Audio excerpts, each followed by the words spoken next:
지방선거를 3주 앞둔 여의도의 온도 그야말로 폭발 직전인데요.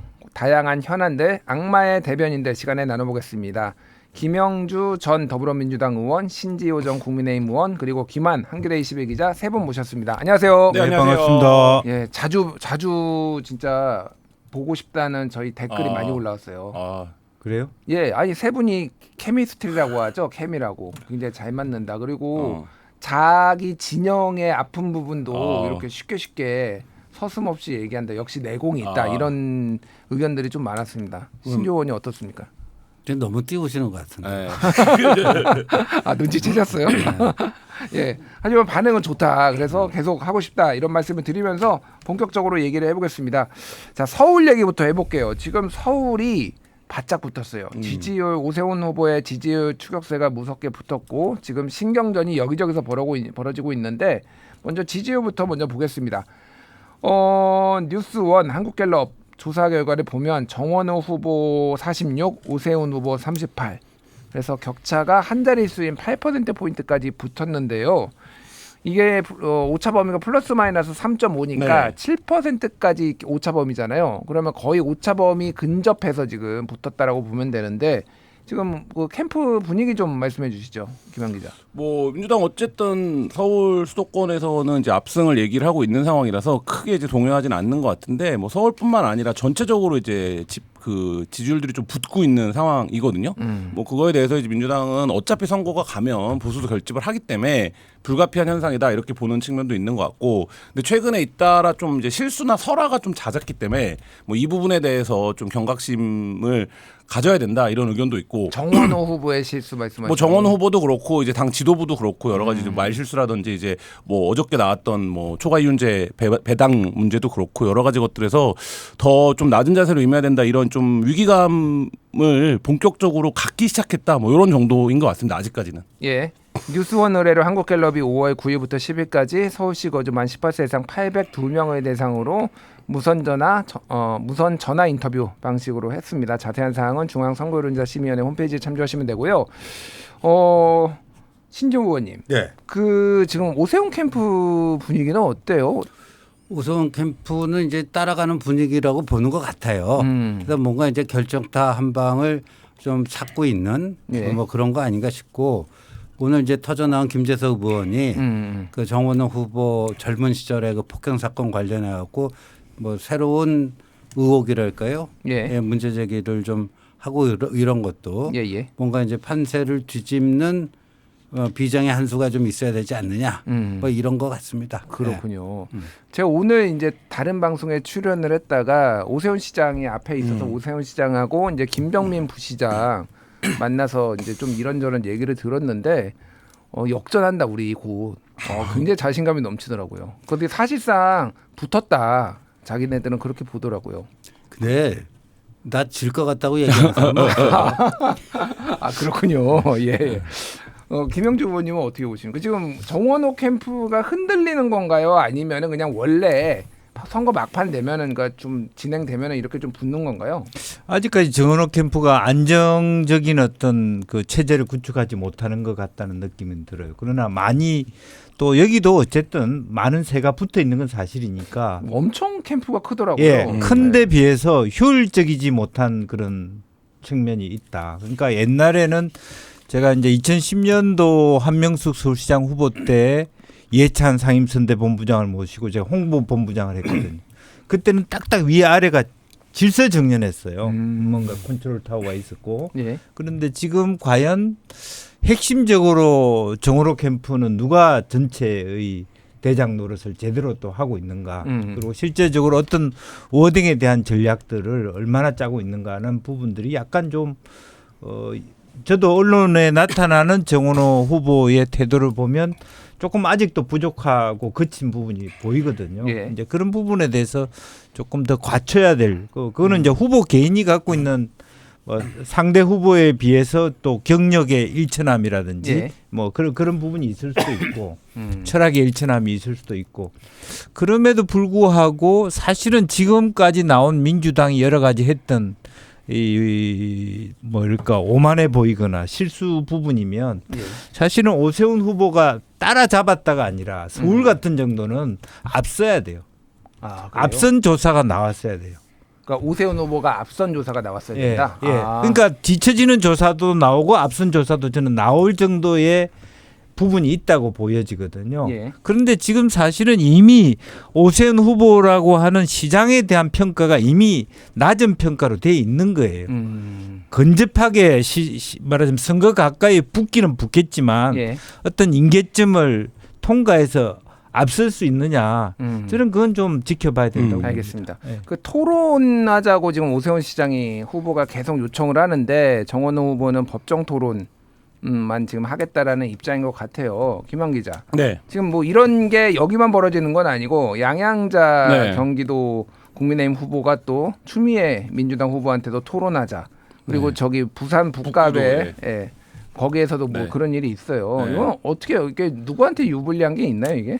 그러니까 뭐 유불리의 문제는 뭐 모르겠는데 1위 후보는 토론을 안 하려고 하죠. 그러니까 가능한 한 뭐 이번만의 현상은, 현상은 아니에요. 아니고 네, 예. 역대로 보면 1위 후보들은 늘 서로 토론을 피하고 그래서 기자들은 박빙판 세워도 누가 토론을 조르냐 이거를 보고 아 누가 우세하구나 이거가 나오는데 지금 보면 이제 정원 후보는 여러 가지 평가들을 받고 있지만 좀 뭐라 그럴까요? 그러니까 스타급 정치인이 아니고 그다음에 이런 이제 말하자면 임기응변이라든지 이런 능력에서는 예. 이런 그러니까 말하자면 대선 후보급 주자들과 할 때 어려움이 있지 않겠냐 이런 이제 전망들 그러니까 분석들이 있어요. 예. 실제 이제 그런 모습들을 노출하기도 했고 그래서 이제 그런 거랑 겹쳐지면서 아니 행정가를 그렇게 오래 했는데 성동구청 3선이나 하고 왜 토론을 피하는 듯한 인상을 주냐 뭐 이런 이제 평가도 받고 있고 근데 이제 캠프 쪽에서는 뭐 이 토론을 회피하는 쪽은 언제나 논리가 있습니다. 그러니까 이게 정해진 법정 토론을 해야 되고 어차피 토론이 벌어지면 정책이나 공약을 얘기하는 게 아니라 서로 이제 정치적인 싸움을 할 수밖에 없는데 우리 후보는 그걸 안 하겠다. 우리는 생활 밀착형 공약 중심으로 가겠다. 뭐 이런 이게 설명을 하거든요. 근데 어쨌든 지금 전체적인 선거 구도에서 보면, 그러니까 국민의힘 후보들이 계속 토론을 요구하고 민주당 후보들은 정해진 토론만 하겠다 이 자세를 견제하는 게 여기뿐만 아니라 말씀하신 대로 여러 지역에서 지금 반복적으로 나타나고 있습니다. 알겠습니다. 그 신지호 의원님이 말씀하셨던 오늘 김재섭 의원의 그 기자회견 오전 10시에 있었던 이거를 좀 간단하게 설명을 해주시게 모르시는 분들도 있기 때문에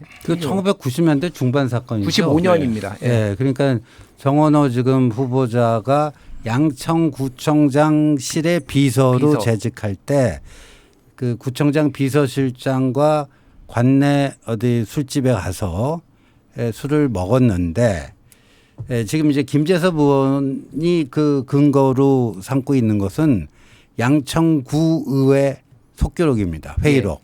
회의록을 그대로 인용을 해서 하는 건데 사건 발생 후 며칠 후에 양천구의회에서 그 폭행 사건이 문제가 되니까 무소속 구의원이 그 사건의 그 실태에 대해서 뭐라고 설명을 하냐 하면은 예.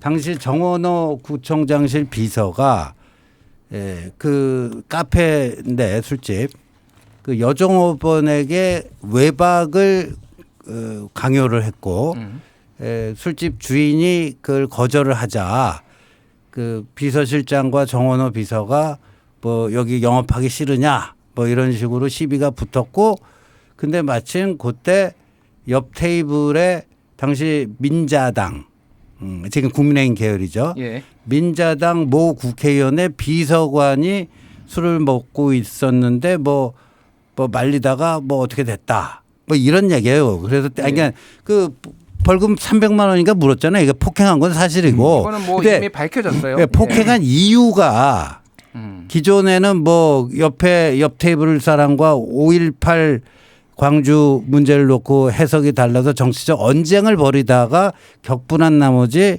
폭행을 했다. 예. 이거였는데 그게 아니고 술집 여 종업원에게 외박을 강요하다가 거부당하자 그게 이제 폭행의 그 원인이다. 예. 이런 주장이죠. 예, 예. 그런 주장을 했고 정원호 후보 측은 이거에 대해서 당시에 이제 판결문과 언론 보도를 공개를 했습니다. 그래서 그거를 간단하게 말씀드리면은 누구와 합석하여 정치 관계 이야기 등을 나누다가 서로 정파가 다른 관계로 언성이 높아지면서 다툼이 되자 주먹과 발로 뭐 몇 차례 때리고 뭐 이런 내용들이 나와요. 그래서 이제 이게 부분 발췌이기 때문에 전체는 아니라서 지금 확인할 수는 없고 김영주 의원님은 이 사안을 좀 어떻게 보십니까? 글쎄요, 지금 이제 저도 이제 판결문이 나와 있는 걸 보는데 이 안에는 그런 지금 김재섭 의원이 얘기하듯이 무슨 뭐 여종업원 이야기는 일체 없습니다. 예. 그리고 또 하나는 물론 주점이란 용어는 있습니다만은 공식적으로 이 가게를 카페라고 하고 있는데 사실은 의도적으로 유흥 주점이다 이렇게 얘기해서 상당히 이걸 그 다른 방식으로 맞아 여성 마치 성매매 시도를 했는데 안 되지자 폭력을 한 것처럼 그렇게 오해를 될 수 있는 부분이라서 조금 바로 잡을 필요가 있다. 그러나 아픈 부분은 어쨌든 폭력이 있었다는 것. 예. 그것은 사실은 말하자면 시장이 되는 후보로서는 굉장히 아픈 부분이죠. 여러 차례 예. 뭐 말하자면 사과도 하고 반성도 했다지만 어쨌든 자기 자제력을 갖지 못한다라고 하는 것은 뭐 공격받는 데 있어서 아픈 부분입니다만은 이 판결문만 갖고 본다라면 실제적으로 뭐 국회의원 보좌관하고 은성이 높아서 정치적인 논쟁하다가 폭력이 일어났다만 되어 있어요. 이제 그러니까 실제로 구의의 진술하고 이 지금 판결문의 진술 중에 무엇을 더 기초 삼을 것이냐 하는 부분은 논쟁은 된다고 봅니다. 알겠습니다. 김한 기자 뭐 짧게 뭐 관련해서. 오늘 엄청들 취재를 했는데 판결문을 공개해 버리면서 어쨌든 예. 이제 의회 질의는 어떤 이 소속을 떠나서 정파적 구청장을 공격하기 위한 방향에 이제 포커싱이 맞춰져 있기 때문에 일단 정원호 후보가 이걸 그러니까 해소하기 위해서 판결문을 빠르게 공개를 하면서 좀 뭐 어떻게 흘러갈지는 모르겠습니다만 좀 뭐라 그럴까 해명은 좀 되는 분위기다 뭐 이런 말씀드립니다. 그렇군요. 그래서 제가 이제 뭐 전해 들은 바로는 오세훈 캠프에서 당시에 이 맞은 사람을 지금 엄청 찾고 있다. 지금 증언대 세우기 네. 위해 뭐 그런 얘기까지 제가 전해 들었습니다. 자, 어제 서울 광화문 광장에 조성된 감사의 정원 준공식이 있었는데 굉장히 지금 논쟁적이고 뜨거운데요. 일단 두 후보의 목소리 듣고 토론 이어가겠습니다. 대한민국을 지켜낸 헌신을 오래 기억하는 장소, 자유와 평화의 의미를 다음 세대에 전하는 공간, 그리고 세계 시민이 함께 공감하는 연대의 상징으로 선거 전에 졸속으로 추진하고 또 오픈식까지 하겠다라고 한 것을 보면 참정국에 대한 감사용이 아니라 선거용이었다는 것을 스스로 드러낸 일이다. 예, 앞에는 오세훈 후보, 뒤에는 정원호 후보 목소리였고요. 이거 어떻게 보세요? 이거 뭐 이제 당연히 좀 보수층에서는 긍정적으로 보시는 분이 많기는 한데 타이밍이 지금 타이밍인 거는 선거용이다라는 논쟁이 있고 왜 광화문 광장에 굳이 그 참전 국가들의 기념비를 세워야 되나? 이거는 전쟁 기념관에 가야 되는 거 아니냐? 뭐 이런 얘기를 하시는 분들도 있거든요. 좀 어떻게 보세요? 그거는 뭐 각자 뭐 보기 나름인데 우리가 미국의 수도인 워싱턴 D.C. 가 보면은 링컨 메모리얼이라고 굉장히 그 뭐 거기 가면 다 한 번씩 그 찾아가는 곳이 있는데 거기에 우리 그 한국전 코리안 워 메모리얼이 있어요. 예. 근데 저는 거기 그 워싱턴 D.C. 가끔 갈 때마다 거기는 꼭 한 번씩 들릅니다. 그 가서 보면은 아 정말 6.25 때 우리가 풍전등화 국가 전망의 풍전등화의 위기에 있었는데 이런 미국을 비롯한 이런 나라들이 도와줬기 때문에 이분들의 희생이 있었기에 대한민국이라는 나라가 그거를 지켜내고 오늘날에까지 이르를 수 있지 않는가 하는 감사의 마음, 연대의 정신 이런 것들을 느끼거든요. 그러니까 저는 이거를 보고 그와 유사한 뭐다. 그리고 이게 이제 세대가 지나갈수록 자꾸만 기억은 희미해지기 나름입니다. 예. 그럴 때 이런 기념물을 세움으로써 후세 그리고 그 나라 국민들이 서울에 그 관광 왔을 때 그걸 보고 대한민국에 대해서 어떤 감정을 가질 것인가. 그러니까 지금 정원호 후보가 시비를 거는 게 이거를 거기다 한 거 자체를 반대하는 건지 졸속 추진을 반대하는 건지 논점이 명확하지가 않아요. 예. 근데 이제 졸속 추진 그 부분이라면 이제 오세훈 후보 측에서는 이건 중앙정부에서 그 인허가 과정이 늦춰져 가지고 그런 거지 일부러 선거에 맞춘 건 아니다 하는 해명이니까 그러면 정원호 후보 측은 헛방을 치는 것 같고 예. 이거 자체가 별로 마음에 안 드는 거 아니에요? 이 시설 자체가. 예. 그러니까 솔직히 얘기해야 돼요. 뭐가 나는 문제라고 생각하는지. 그리고 심지어 정원호 후보 측에서는 자신이 시장이 된다면 이건 뭐 철거할 수도 있다. 거기까지 나가던데 예. 이거 잘못하면요 보수층 결집됩니다. 아, 그렇군요. 아니 그 뭐 한미동맹과 우리 그때 16개국 거기 보면 이제 그 비전투 병력까지 보는 22개국 플러스 대한민국 해갖고 23개가 있는데 예. 그런 것들을 다 부정하는 거냐.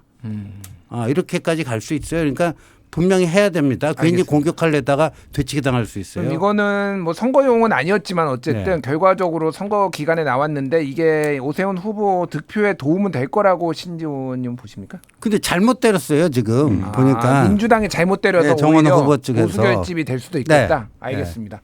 김영주 의원님은 어떻게 보세요? 이제 저는 그게 문제예요. 그 시민들의 광장을 음. 시장 개인의 이념적 그 전시체로 만든다라고 하는 건.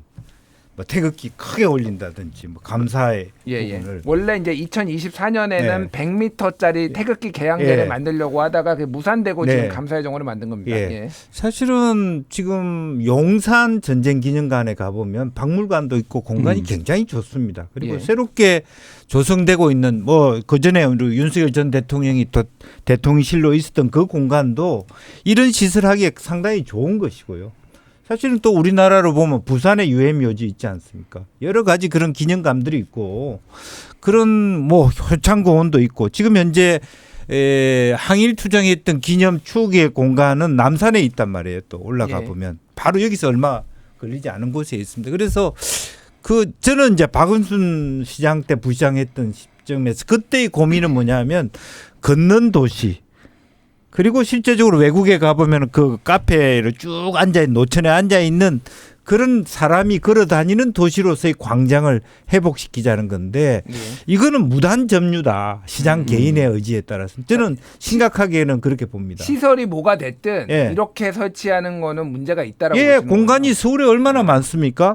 근데 광화문이라고 하는 것은 시민들이 소통하고 외국에 가면은 쭉 이렇게 노천에 앉아서 즐길 수 있는 공간이잖아요. 그나마도 지금 뭐 이순신 장군하고 다 이렇게 딱 배치가 세종대하고 잘 돼 있는데 예. 그걸 점유해 버리는 거잖아요. 엉뚱하게 알겠습니다. 언밸런스하게. 저는 네. 그렇게 봅니다. 김한 기자는 어떻게 보세요? 그러니까 정치적으로는 이게 뭐 보수 결집용이냐 아니면 이게 뭐 자유민주주의를 부정하는 거냐 그러면 이렇게 싸우고 있는데 제가 오늘 주목한 거는 시민들의 반응인데 예. 사진 같은 거에서 뭐 벌써부터 세종대왕 갇힌 사진 이런 거를 많이 올리더라고요. 그러니까 그 모양새가 물론 뭐 새로운 상징 조형물이 들어왔으니까 그게 낯서니까 그런 반응일 수도 있는데 그러니까 그게 약간 창살 같이 이렇게 돼가지고 세종대왕을 그 뒤에 네, 배경에 놓고 뒤에서 찍은 찍으면 거예요. 이제 말하자면 갇힌 것처럼 보여요. 그리고 미 대사관도 갇힌 것처럼 보이고 뭐 이런 사진들을 SNS에 벌써 많이 올리더라고요. 그럼 이게 양쪽이 어떤 의도를 갖고 이거를 공격하고 만들었건 이게 바라는 효과가 나고 있는 건가? 이게 왜냐하면 너무 공개된 장소이기 때문에 예.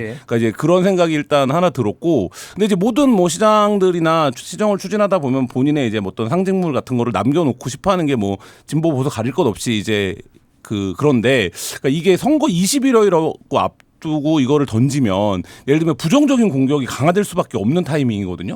그래서 이제 이게 정원 후보 측이 선거용이다 이렇게 주장을 하는데 선거용이면 이게 누구한테 득이 되고 누구한테 실이 되는 건지를 지금 좀 애매한 뭐 이런 상황인 것 같습니다. 여기서 핵심은 불완전하고 부실한 완벽하게 네. 자기 계획을 갖추기 네. 전에 물론 그거는 이제 중앙정부의 태클이 있었다고 그렇게 얘기했지만 그러면 지난번에 한강버스도 마찬가지로 완벽한 준비 안 된 상태에서 테스트하다가 지금은 뭐 그나마도 좀 돌아간다고 또 자신 있게 말은 합니다만은 예. 그런 면에서 조금 어색하지 않았느냐. 그러니까 그런 게 좀 시점이. 겹쳐져 있는 것 같아요. 예. 오세훈 씨의 마지막 행정에서 뭐 한강버스라든지 이런 행정적인 어떤 좀 부실 뭐 이런 문제들이 인상이 있는데 이게 이제 예산이 200억이 넘는다. 근데 이게 도대체 무슨 의미냐? 뭐 이런 것들이 겹치면서 제가 보기에는 오세훈 시장이 기대했던 효과가 나타나고 있는 것 같지는 않다. 오늘 하루만 보면. 네. 22개국에 있는 관광객들이 와서 본인의 나라를 기념하는 조형물을 보면서 사진도 찍고 좋아라 하면서 더 많은 관광객이 오지 않겠냐라는 게 이제 오세훈 캠프 측의 얘기예요.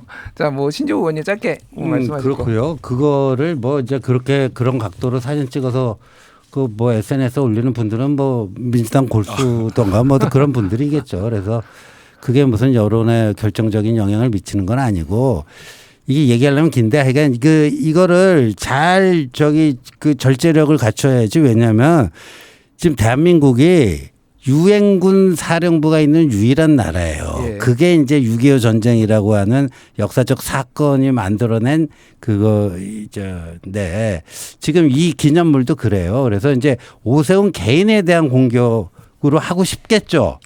또 지금 시장 선거 있기 때문에.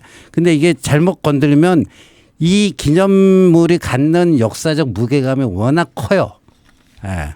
그 얘기만 근데 할게요. 다 좋은데 왜 꼭 광화문이어야 되냐 하는 거예요. 그러니까 왜냐하면 이게 사실은 세종대왕이나 뭐 이순신 장군이 역사적으로 동질감을 느끼고 있는데 예. 우리 한미동맹 부정하지 않지만 거기에 왜 총 모양을 그렇게 세워놓느냐 하는 것에 대한 좀 공간적인 어떤 불균형함, 문화 민족으로서의 느낌 속에 너무 지나치게 억지로 끼얹는 듯한 알겠습니다. 그런 모습들이 좀 안 알겠습니다. 맞는다는 거죠. 예, 예, 흐름상. 뭐 너무 뭐가 많기는 해요. 광화문광장에 제가 뭐 이거를 누구를 편들고 하려고 아니라 뭐가 너무 많아요. 분수도 무슨 두 개나 있더라고요. 무슨 행사도 많이 하고 예, 뭐 여러 집 뭐 여러 가지가 많습니다. 어지러운 공간이 됐습니다. 예, 그냥 제 사견으로는 싹 밀고 새로 만들었으면 좋겠다. 뭐가 너무 많다. 알겠습니다. 이번에는 양당 대표 얘기 좀 해볼게요. 자, 국민의힘 장동혁 대표 원톱 체제 띄웠고 띄웠지만 내부 파열음이 만만치 않고 민주당도 지금 전북에서 무소속 후보 김관용 후보가 나오면서 지금 난리가 났습니다. 일단 전북 얘기부터 해보겠습니다. 뉴스원 전북 본부 의뢰로 조원 CNI가 조사한 건데요.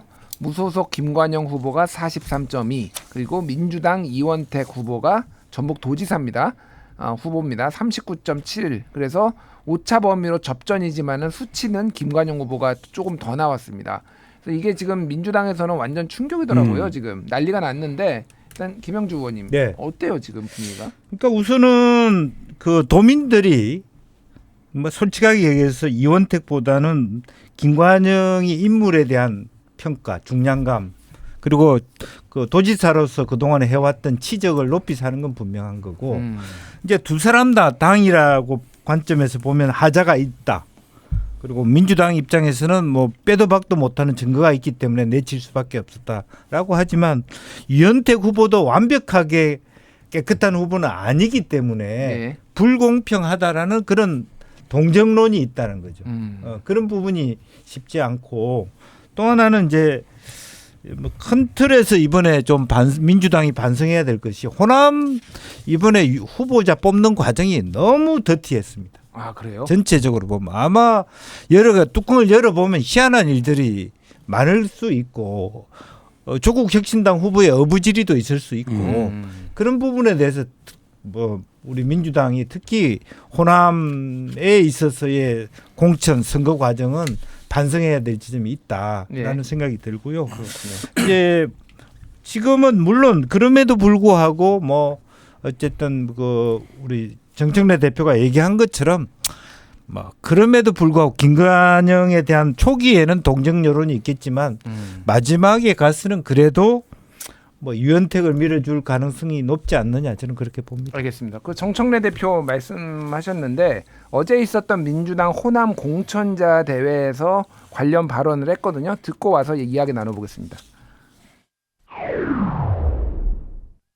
에베레스트 산이 제일 높은 이유는 히말라야 산맥 위에 얹혀 있기 때문입니다. 에베레스트 산 높은 부분만 딱 잘라서 저 뉴질랜드에 갖다 놓으면 매우 낮은 산이 됩니다.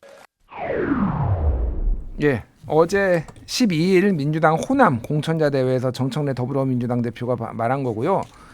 신지호 의원님, 네. 이게 뭔 말이에요? 에베레스트하고 뉴질랜드 이게? 그러니까 제가 볼 때는 이제 히말라야 산맥이 민주당이고, 예, 그 히말라야 산맥 중에 제일 높은 산이 에베레스트 산 아니에요. 그러니까 정치인 개인, 예, 뭐 지금 그렇죠. 이 선거판에서 후보자를 얘기하겠죠. 그러니까 이 히말라야 산맥이 있어야지 민주당이 있어야 뛰어난 정치인 후보자도 나오는 거 아니냐. 예, 근데 무소속은 이 히말라야 산맥이 없는 사람이다. 그러니까 이 히말라야 산맥이 있어야 에베레스트 산이 존재한다 이 얘기인데 대단히 잘못된 비유다. 아 그래요? 대단히 잘못된 비유다. 우리가 그 뭐 중국 고전에 나오는 얘기 정치에서의 민심의 그 중요성 얘기할 때 국민은 배를 띄울 수도 있고 배를 뒤집어 엎을 수도 있다. 이 얘기를 하잖아요. 그러니까 이 경우에 히말라야 산맥은 전라도 호남 시민들이 히말라야 산맥이고 예. 그 거기에 이제 민주당이 얹혀 있는 거예요. 그죠? 그게 민주주의 기본 원리에도 맞고. 예. 근데 이렇게 보면 정청래의 이 워딩 속에는 호남 시민이 없어요. 민주당을 히말라야 산맥으로 비교하고. 근데 요번에 그 공천 과정에서 보면 호남 시민, 전북 시민의 상당수가 이게 공정하지 않고 여기는 뭐 자기들이 공천만 하면 무조건 펴주는 데인 줄 알아? 이런 반발을 불러일으키기에 충분한 사건이었는데 당대표가 이렇게 오만한 얘기를 한다?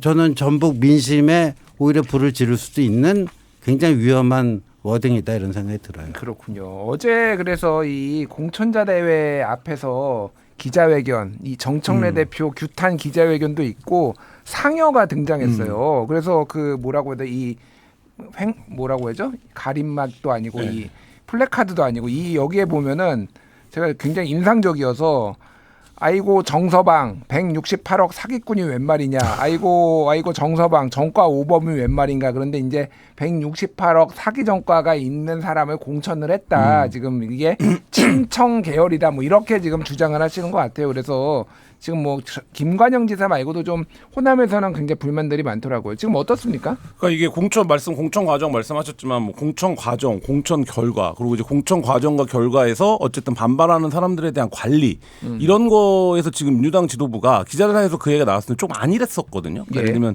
굉장히 장기간 단식이 있었는데 대표가 이제 일단 가보지도 않았고 그리고 이제 김관영 후보를 이제 컷오프할 때도 이게 사실 저는 그거 자체는 어쩔 수 없었다고 봅니다. 왜냐하면 CCTV가 9시 뉴스에도 공개가 된 거기 때문에 당 입장에서는 수습을 했어야 되는데 그러면 이제 그 이후에 드러나지 않는 사후 과정 같은 것들이 있어야 되는데 그때도 이제 기자들이 다 물었었거든요. 이 절차는 밟아야 되는 거 아닙니까?라고 물었었는데 이제 뭐 이거는 우리는 단호한 원칙에서 이렇게 결정한다라고 했는데 그 이후에 이제 김관영 후보 관리가 안 됐던 것 같고 그다음에 이제 경선에서 졌던 안호영 후보도 뭐 단식까지 했었으니까 이 이제 과정에 대한 관리가 안 됐던 것 같고 그거에 대해서 그러니까 인물에 대한 평가도 물론 당연히 있겠지만 그 과정 자체에 대해서 총체적으로 좀 전북도에서 이 여론조사 숫자 민심으로 드러난 거다라고 하는데 근데 이제 민주당에서 오늘도 설명을 아이고 근데 뒤로 가면 우리가 이겨요 이렇게 얘기를 해요. 당연히 그렇게 될 가능성이 높겠죠. 근데 그렇게 접근하면 이 과정이 빚어진 원인을 안 들여다보는 이제 게 되기 때문에 그게 굉장히 좀 위험해 보인다 이런 생각은 듭니다. 그렇군요.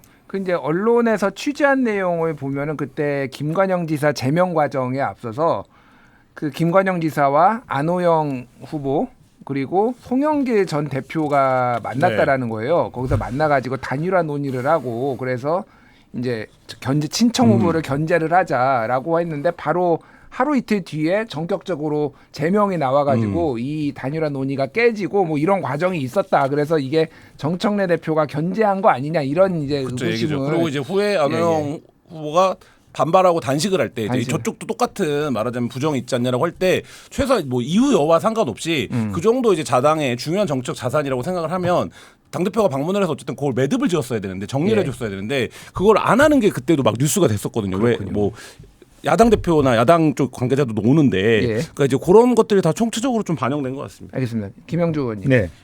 지금 김관영 지사를 공식적으로는 아니지만은 친명들이 지금 지원을 할 수도 있다 이런 얘기들이 나오더라고요. 왜냐하면 만약에 김관영 지사가 당선이 돼버리면은 정청래 대표가 리더십에 타격을 받기 때문에 차기 전당대회 견제를 하기 위해서 이제 친명들이 움직이고 있다 이런 얘기들이 있는데 어떻게 보십니까? 김관영 지사가 그걸 굉장히 교모하게 활용하는 것 같아요. 예를 들면 워딩으로 보면 조승래 사무총장이 복당 절대 안 된다.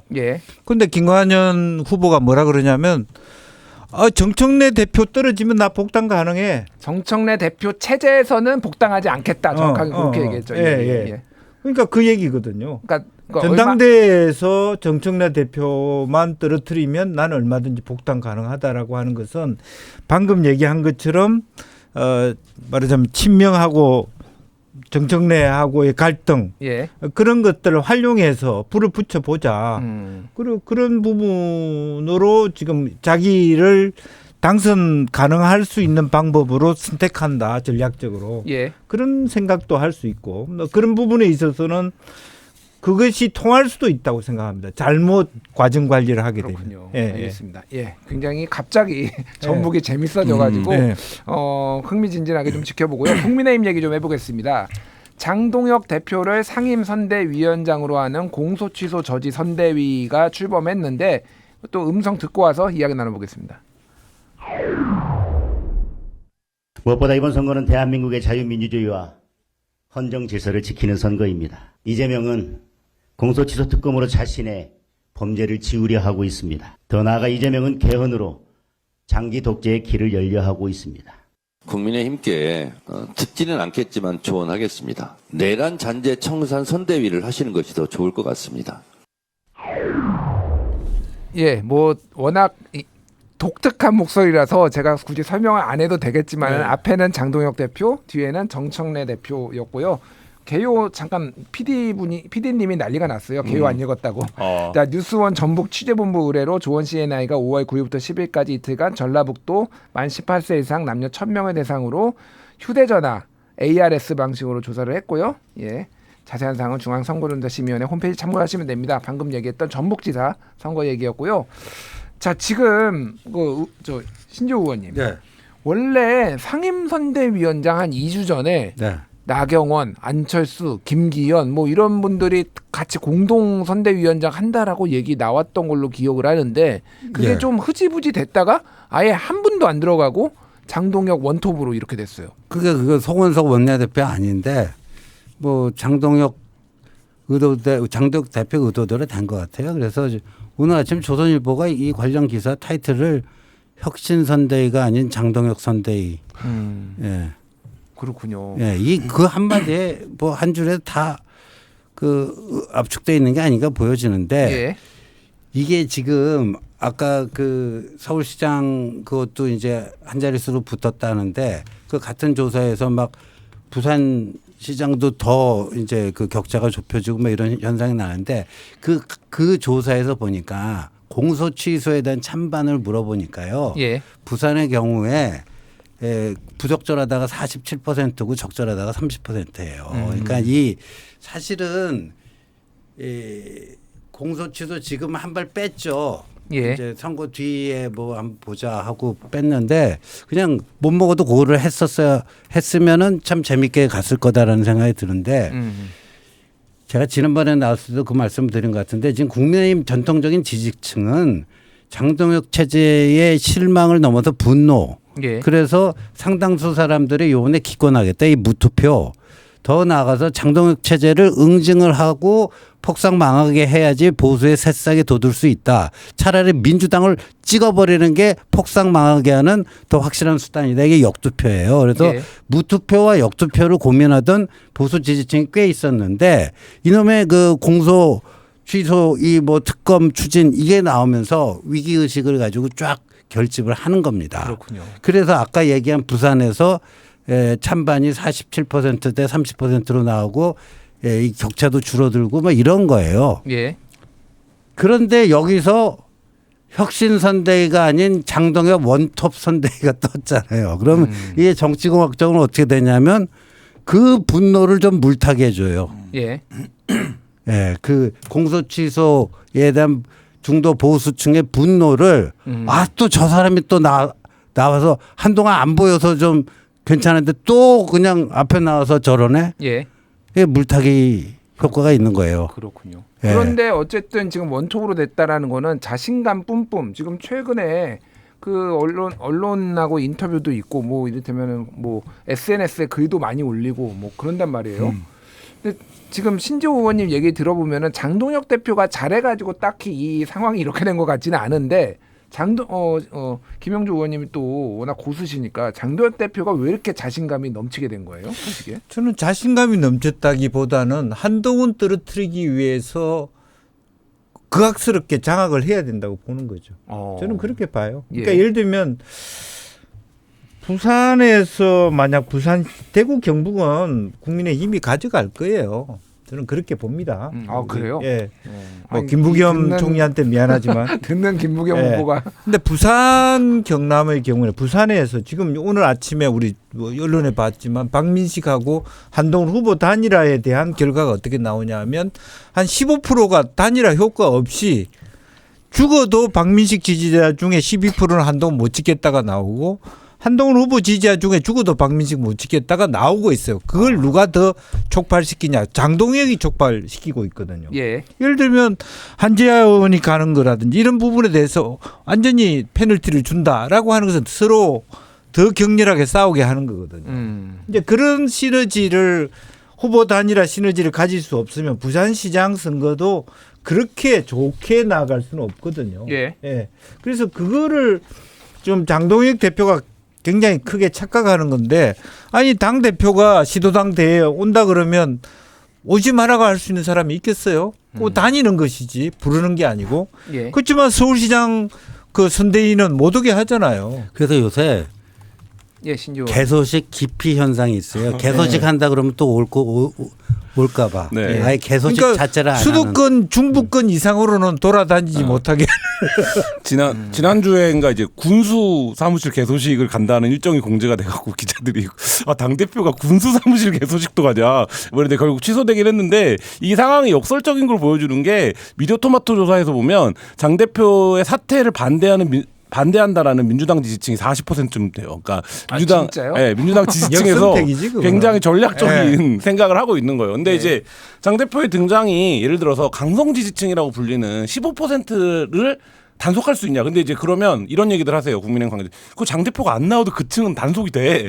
그러면 장 대표가 등장하면 뭔가 중도 확장성이 발생해야 되는데 그게 생기냐. 그건 지금 없다라는 게 지난 수개월간 입증이 됐던 거고. 근데 오히려 지금 민주당 얘기 말씀을 드린 이유가 뭐냐면 장 대표가 등장해서 무슨 말을 하면 그게 15%를 단속하는데 상대 진영을 더 결집시킨다는 거예요. 그러니까 그게 지금 이제 이른바 장동의 효과라고 불리는 건데 그러니까 미국 갔다 와서 한동안 그걸 안 해서 기자들도 약간 좀 심심하고 여의도가 좀 조용하고 이런 분위기였는데 지난 주말을 기점으로 해서 부산 갔다 오고 대구 갔다 오고 뭐 울산 갔다 오고 이렇게 하면서 영남 지역에서는 자기가 소구력이 좀 있다 이렇게 판단한 게 오늘 이제 보면 지도부의 좀 인식인 것 같아요. 그게 뭐 사실이냐 아니냐를 떠나서 지도부의 인식이 그런 것 같습니다. 알겠습니다. 자, 시간이 많지 않아서 격전지 얘기를 안 할 수가 없어요. 일단 부산 북값 그리고 평택을 이거는 짧게라도 좀 해야 되는데 오늘 나온 부산 북값 여론조사 좀 설명드릴게요. 국제신문 의뢰로 리얼미터가 지난 9일부터 10일 지난 토일입니다.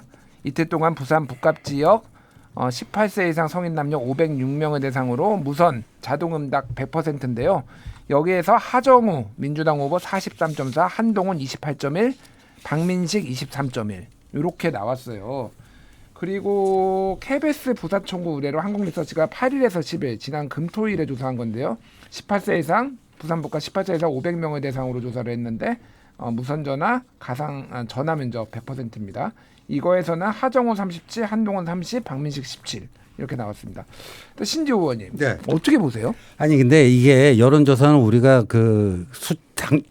딱 특정 시점의 숫자보다도 이 추이가 중요하다고 그러잖아요. 근데 예. 지금 부산 북값 관련해서 같은 조사기관이 같은 방식으로 열흘 간격으로 조사한 게 이 부산 KBS가 한국 리서치에 의뢰해서 전화 면접 방식으로 500샘플한 거.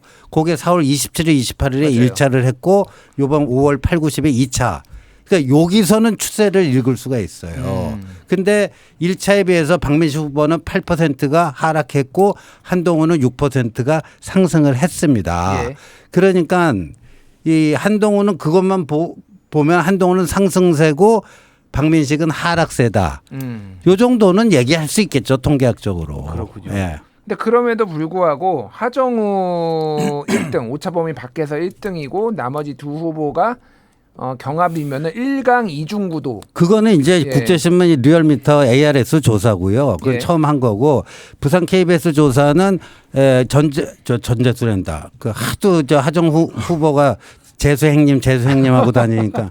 예. 그러니까 하정우 후보랑 한동훈 후보가 오차 범위 내예요. 예. 그리고 박민식 후보가 그 두 후보보다 오차범위 밖에서 밑에 있고요.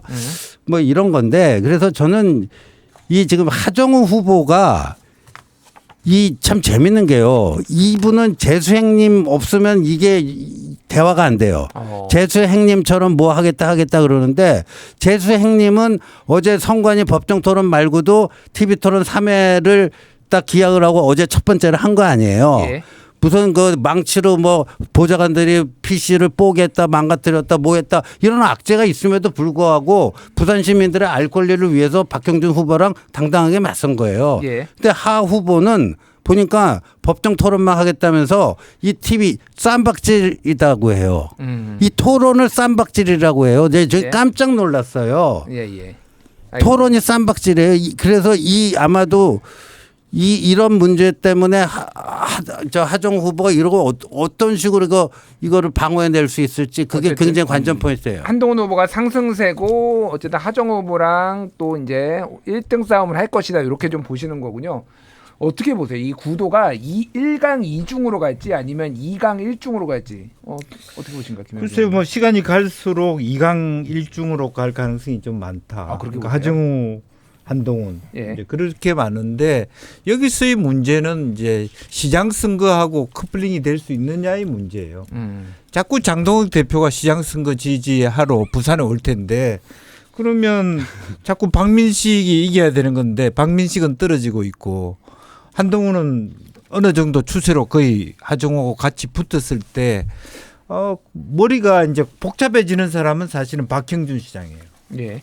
박형준 시장은 솔직하게는 상승기에 있는 한동훈과 손잡고 싶은데 당대표는 와서 한동훈은 안 된다고 얘기했을 때 부산 시민 전체가 짜증스러워하는 이 집단은 안 되겠구나. 예. 그랬을 때 같이 한동훈도 피해를 볼 수 있는 가능성이 많다. 그렇군요. 라고 하는 거고 어찌됐든 간에 이게 커플링이 될 수밖에 없습니다. 재수형님 할 수밖에 없는 게 예. 시장 선거의 판세가 상당히 많이 규정을 하는 보궐선거가 될 수 있고 더군다나 뭐 대통령이 해수부 내려오고 HMM 내려오면서 상당히 물적 지원을 해주는 거 아닙니까? 예.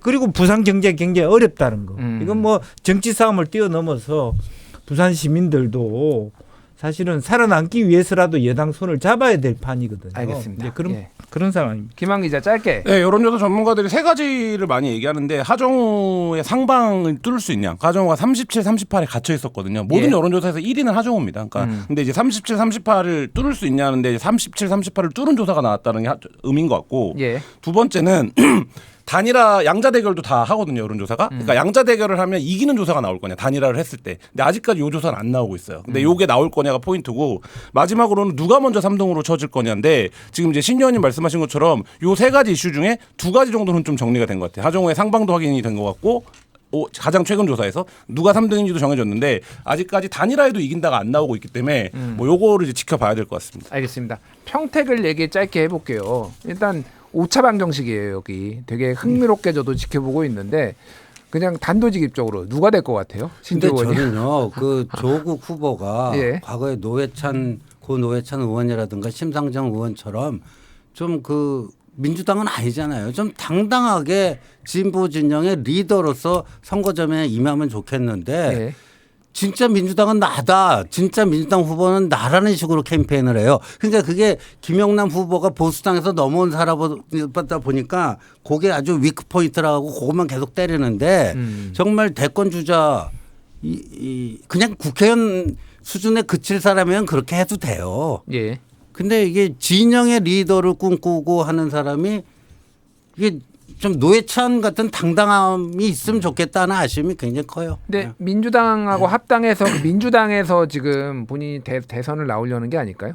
그러니까 민주당을 계속 강조하는 이유. 그러기엔 현장 분위기가 감정이 너무 격해졌어요. 그러니까 아, 지지층도 감정이 격해져 갖고 이제는 그러니까 이게 안 되겠다라는 느낌이 들 정도인데 물론 예. 뭐 후보자끼리 결단하면 되겠습니다만 근데 민주당에서도 이제 안 하겠다는 기류 굉장히 강해진 것 같고 그러니까 이제 최근 한 열흘 사이에 좀 기류가 많이 변한 것 같긴 합니다. 그렇군요. 김영주 의원님은 판세 어떻게 보십니까?